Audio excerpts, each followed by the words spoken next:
Assalamualaikum warahmatullahi wabarakatuh. Mata kuliah kita adalah Kimia Industri pertemuan kelima hari Selasa tanggal 6 April 2021. Pokok bahasan kita adalah kesetimbangan disosiasi. Nah, reaksi disosiasi adalah reaksi di mana sebuah zat terurai menjadi beberapa zat lain.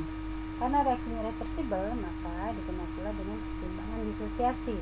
Macam-macam kesetimbangan disosiasi itu ada dua, kesetimbangan disosiasi homogen dan kesetimbangan disosiasi heterogen ya. Nah, untuk kesetimbangan disosiasi homogen yaitu disosiasi di mana pasal zat-zatnya sama ya. Jadi seperti reaksi di bawah ini rasanya untuk HI ini sama-sama gas, ini gas ya, NH3 juga sama gas, SO5 juga sama gas ya. Jadi ini disebut dengan kesetimbangan disosiasi homogen karena pasalnya sama.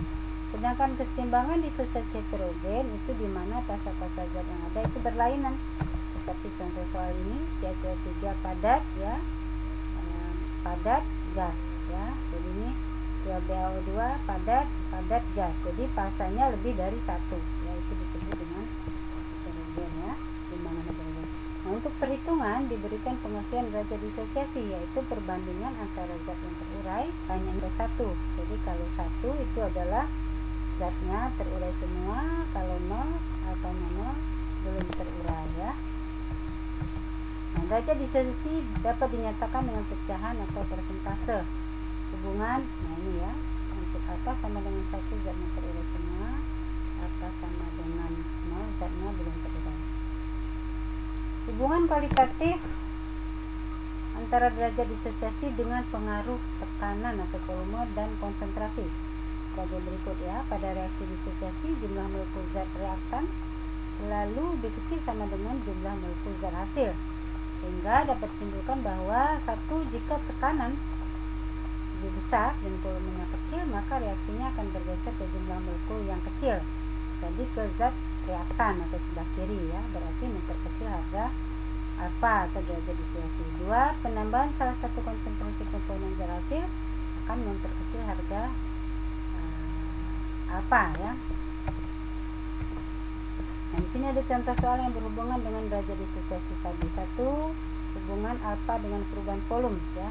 Nah, di sini ada contoh soal dalam ruang 2 liter dipanaskan 0,4 mol gas nitrogen tetraoksida N2O4 sehingga sebagian terurai menjadi gas nitrogen dioksida NO2 ya. Setelah derajat disosiasinya sama dengan 1/4 maka tercapailah keadaan setimbang. Nah, ditanya berapa K pada keadaan setimbang ya. Lalu ditanya berapa terdisosiasi atau terurai zat itu jika volumenya dari 2 liter dinaikkan menjadi 5 liter ya.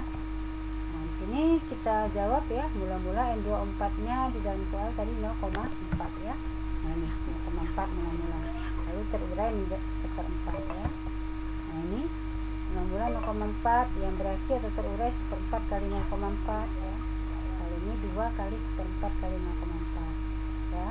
Nah, keadaan setimbangannya 0,4 dikurang ini kan 0,1 sama dengan 0,4 kurang 0,1 sama dengan 0,3 ya. Nah, ini dikalikan dapatnya 0,2. Nah, konsentrasi N2O4-nya ini dibagi 2 liter tadi soal ya, sama dengan segini.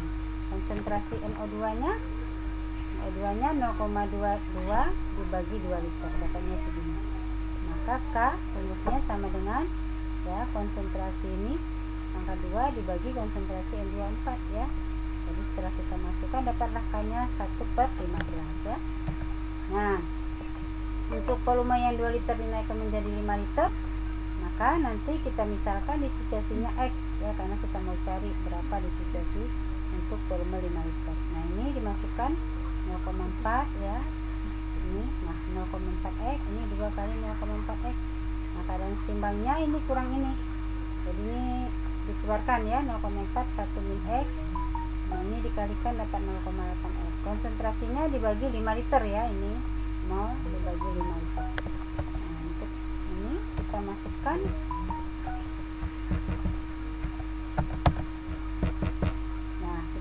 ya ininya, adakah sama dengan 1/15 ya, kita masukkan angkanya, ini tadi dimasukkan angkanya ya. Nah, ini pangkat 2 ya, ini jangan lupa di pangkat 2, yang atas 2 sama bawah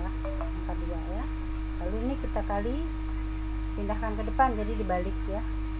Nah ini nanti kali silang, ini kali ini sama dengan ini kali ini ya, sehingga hasilnya persamaannya seperti ini.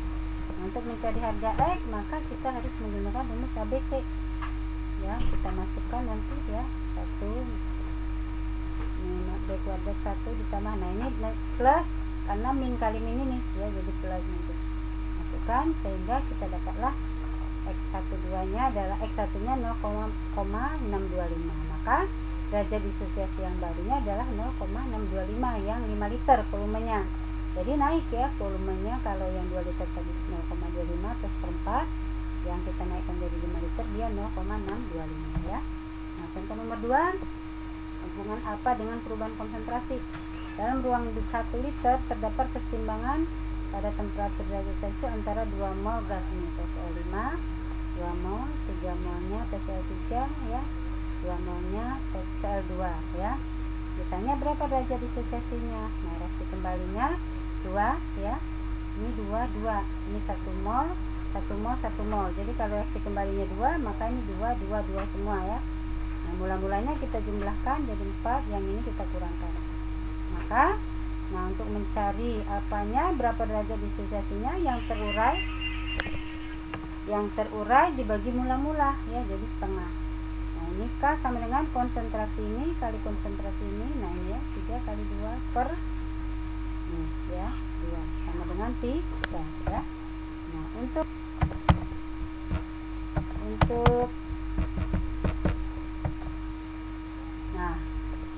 yang nomor 2 yang itu tadi pertanyaannya ya, nah, ini tadi soalnya. Nah ini udah dapat ya setengah. Lalu berapa derajat disosiasi yang baru bila kita masukkan 1 mol gas Cl2, kita tambahkan ini ya.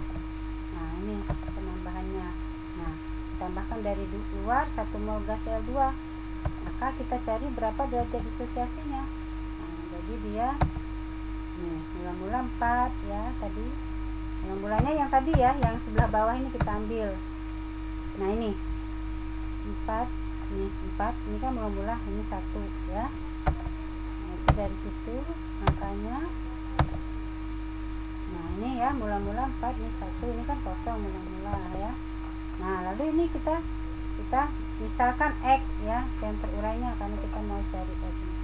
Jadi ini 4X, ini juga 4X, ini 4X ya, karena ini 1 mol, 1 mol, 1 mol. Jadi kalau yang bereaksi 4X berarti ini 4X semua ya. Nah kemudian susunan kesetimbangannya ya, 4 kurang 4X ini 1 ditambah 4X ya. Nah ini 4X tadi ditambah yang ini, yang ini 1 ini, masukkan ke sini ya. Nah konsentrasinya berarti ini ya. Lalu bagi mol per liternya kita masukkan nih persamaannya ya. Konsentrasi PCl3, Cl2 ya, dimasukkan angkanya ini. Tadi ini 3, masukkan tadi sesuai angkanya. Nah, sehingga kita dapatlah X2 nya adalah 0,414. Jadi derajat disosiasi yang barunya adalah 0,414 ya.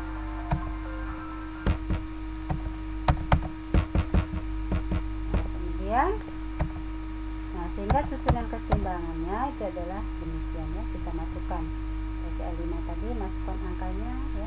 Nah sehingga didapatlah susunan kesetimbangannya seperti ini ya, timbangannya dari. Nah demikianlah penjelasan dari saya untuk pertemuan kelima ini. Mudah-mudahan dengan ada beberapa contoh soal ini mahasiswa dapat memahami materi pada pertemuan kelima ini. Wabillahi taufiq wal hidayah. Wassalamualaikum warahmatullahi wabarakatuh.